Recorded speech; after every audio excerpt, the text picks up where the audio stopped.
ሰላም ጤና ይስጥልኝ ውድ የጤናማ ሕይወት ተመልካቾቼ እንዴት ናችሁ? ዛሬ ስለ ቶንሲል ህመም በሰፊው እንነጋገራለን። የቶንሲል ህመም ቀላል ችግር ቢመስልም በዕለታዊ ህይወታችን ላይ ተጽዕኖ ያመጣል።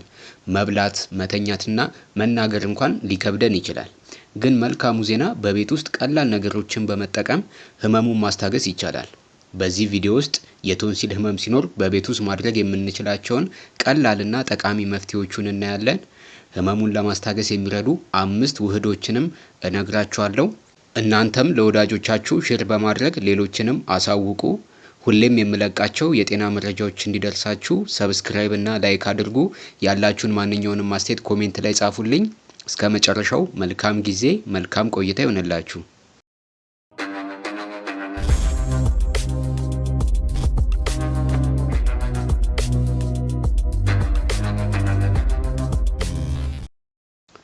ቶንሲል በጉሮሮ ግራና ቀኝ የሚገኙ ሁለት እጢዎች ሲሆኑ የተለያዩ ባክቴሪያዎችና ቫይረሶች ወደ ሰውነታችን ዘልቀው እንዳይገቡ ይከላከላሉ። የሰውነታችን በሽታ የመከላከል አቅም የሚያሳድጉ ነጭ የደም ህዋሳትንም ያመርታሉ። እነዚህ እጢዎች ሲመረዙ ቶንሲላይተስ የተሰኘ በተለምዶ ቶንሲል ብለን የምንጠራው ህመም ይከሰታል። በባክቴሪያ አሊያም በቫይረስ ኢንፌክሽን የሚከሰተው የቶንሲል ህመም የቶንሲል እጢዎችን የማሳበጥና ጉሮሮን የመከርከር አይነት ምልክቶች አለው። ህመሙ አንዳንድ ጊዜም መተንፈስ አለመቻልንም ሊያስከትል ይችላል። የቶንሲል በሽታ በሁሉም የእድሜ ክልል ውስጥ የሚገኙ ሰዎችን ያጠቃል። በተለይ ህፃናትና ጎልማሶችን የሚያጠቃ የተለመደ የጉሮሮ በሽታ ነው። የቶንሲል ህመም የመጀመሪያ ምልክቶቹን ማወቅ ውስብስብ ችግሮችን ለመከላከልና ፈጣን ማገገም እንዲኖር ይጠቅማቸዋል። ቶንሲል በድንገት ሊከሰት ይችላል። አጣዳፊ የቶንሲል ህመም ወይም ስር የሰደደ የቶንሲል ህመምም ሊያጋጥማችሁ ይችላል። ስለዚህ የቅድመ ማስጠንቀቂያ ምልክቶቹን መረዳት ትክክለኛውን የህክምና እንክብካቤ በትክክለኛው ጊዜ እንድታገኙ ይረዳችኋል። የቶንሲል በሽታ የመጀመሪያ ምልክቶች የምንላቸው አንደኛ፣ የጉሮሮ መቁሰልና የመዋጥ ችግር ከመጀመሪያዎቹና በጣም ከተለመዱት የቶንሲል ምልክቶች ውስጥ አንዱ ነው። በጉሮሮ ቁስለት ጊዜ ምግብን፣ ፈሳሽን ወይም ምራቅን እንኳን ስትውጡ የሚባባስና የማያቋርጥ ህመም ሊሰማችሁ ይችላል። ሁለተኛው ምልክት ቀይና ያበጠ ቶንሲሎችን ስትመለከቱ። አፋችሁን ከፍታችሁ በመስታወት ውስጥ ስትመለከቱ ቀይ ሆኖ ያበጠ ከመሰላችሁ የቶንሲል በሽታ ምልክት ሊሆን ይችላል ማለት ነው።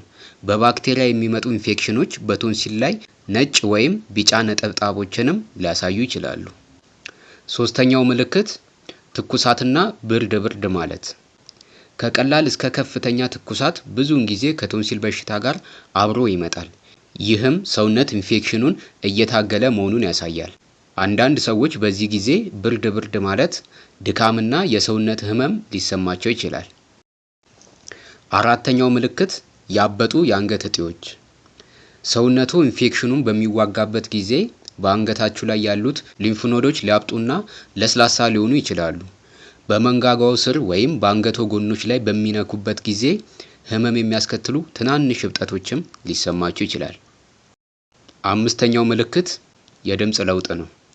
የቶንሲል በሽታ ያለባችሁ ሰዎች በጉሮሮ ውስጥ ባለው እብጠት ምክንያት ብዙውን ጊዜ የታፈነ ወይም ወፍራም ድምፅ ይሰማችኋል። ለመናገር የማይመችም ሊሆን ይችላል። ስድስተኛው የቶንሲል ህመም ምልክት ራስ ምታትና የጆሮ ህመም ነው። በጉሮሮ ውስጥ ያለው እብጠት እንደ ጆሮ ወይም ጭንቅላት ያሉ በአቅራቢያ ባለው አካባቢዎች ላይ ህመም ያስከትላል። ምንም አይነት የጆሮ ኢንፌክሽን ምልክት ሳታዩ ህመም ከተሰማችሁ በቶንሲል በሽታ ምክንያት ሊሆን ይችላል። ሰባተኛው ምልክት መጥፎ የአፍ ጠረን። በተበከለው ቶንሲል ላይ የባክቴሪያ ክምችት በአፍ ውስጥ ደስ የማይል ሽታ ሊያስከትል ይችላል። መጥፎ የአፍ ጠረን ብዙውን ጊዜ ኢንፌክሽን መኖርን የሚያሳይ ምልክት ነውና ችላ ሊባል አይገባም። ስምንተኛ የቶንሲል ምልክት ድካም። ሰውነታችሁ ኢንፌክሽኑን በመዋጋት ሲጠመድ ያልተለመደ ድካም ሊሰማችሁ ይችላል። የሰውነትን በሽታ የመከላከል ስርዓትን ለመደገፍ በዚህ ወቅት እረፍት ማድረግ ወሳኝ ነው። ሌላው በቶንሲል ህመም ወቅት የምግብ ፍላጎት ማጣት ይኖራል። የጉሮሮ ውስጥ ህመምና እብጠት በመብላት ወይም በመጠጣት ሰዓት ምቾት እንዳይሰማ ስለሚያደርግ የምግብ ፍላጎትን ይቀንሳል። በዚህ ወቅት ለስላሳ ምግቦችና ሙቅ ፈሳሾች አብዛኛውን ጊዜ ለመዋጥ ቀላል ስለሆኑ ተመራጭ ይሆናሉ። የቶንሲል በሽታን ቀደምት ምልክቶቹን በማስተዋል በትክክለኛው ጊዜ ራስዎን መንከባከብ ይችላሉ። አሁን ደግሞ ቶንሲል ህመም በሚሰማችሁ ጊዜ ህመሙን ለማስታገስና ለፈጣን ማገገም ጠቃሚ የሆኑ መፍትሄዎችን ልንገራችሁ። ከዚህ በታች የምነግራችሁ 5 ውህዶች ቶንሲልን በቤታችሁ ውስጥ ለማከም ይረዷቸዋል። የመጀመሪያው ውሃ ውስጥ ጨውን በማዋሃድ በውህዱ አፍን መጉመጥመጥ ነው። ውሃ ውስጥ ጨውን በመጨመር አፍን መጉመጥመጥ አፍና ጉሮሮን ከጎጂ ተዋሲያን ያጸዳል። ይህም የታወቀና ውጤታማ የሆነ የቶንሲል ፈጣን መድኃኒት ነው። ሁለተኛ የዝንጅብል ሻይ። ትኩስ ዝንጅብልን በመቆራረጥ ወይም በመጨፍጨፍ በውሃ ውስጥ ትቀቅሉታላችሁ። ከዛም የተቀቀለው የዝንጅብል ሻይ ውስጥ ሎሚ ወይም ማር መጨመር ትችላላችሁ።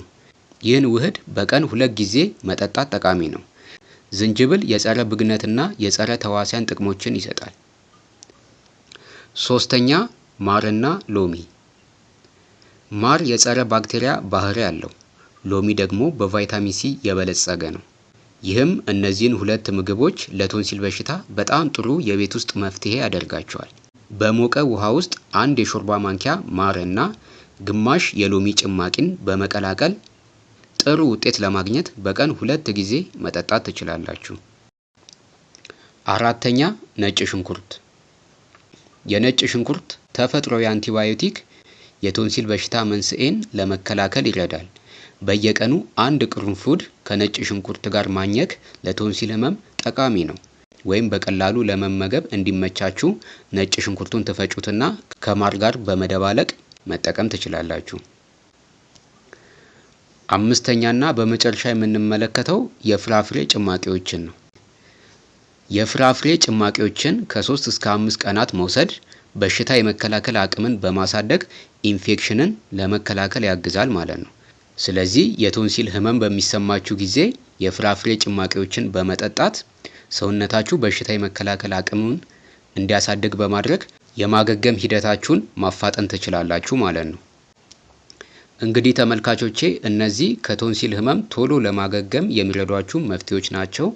ህመሙ ከፍተኛ ከሆነ ወደ ህክምና መሄድ እንዳለባችሁ መዘንጋት የለባችሁም። ከህክምናው ጎን ለጎንም የማገገም ሂደታችሁን ለማፋጠን እነዚህ የነገርኳችሁ መፍትሄዎች መጠቀም ትችላላችሁ። በተጨማሪም በቂ እረፍት ማግኘት ጥሩ ነው። እረፍት ማድረግና በቂ እንቅልፍ መተኛት ለብዙ አይነት በሽታዎች መሰረታዊ መፍትሄ እንደሆነ ይታወቃል። እንቅልፍ የሰውነት በሽታ የመከላከል ስርዓትን በማጎልበት ሰውነታችሁን በማገገም ሂደቱ ላይ ይረዳዋል ማለት ነው። እንግዲህ ስለ ቶንሲል ህመም በቤት ውስጥ ማድረግ የምንችላቸው መፍትሄዎች በዝርዝር አይተናል።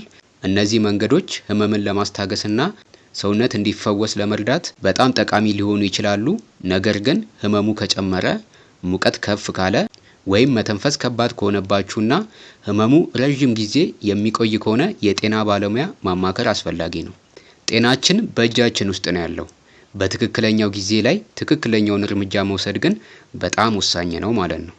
ቪዲዮ ከጠቀማችሁ ለወዳጆቻችሁ ሼር በማድረግ ሌሎችንም አሳውቁ። ሁሌም የምለቃቸው የጤና መረጃዎች እንዲደርሳችሁ ሰብስክራይብ እና ላይክ አድርጉ። ያላችሁን ማንኛውንም አስተያየት ኮሜንት ላይ ጻፉልኝ። በቀጣይ በሌላ የጤና መረጃ እስከምንገናኝ መልካም ጊዜ፣ መልካም ቆይታ ይሆንላችሁ።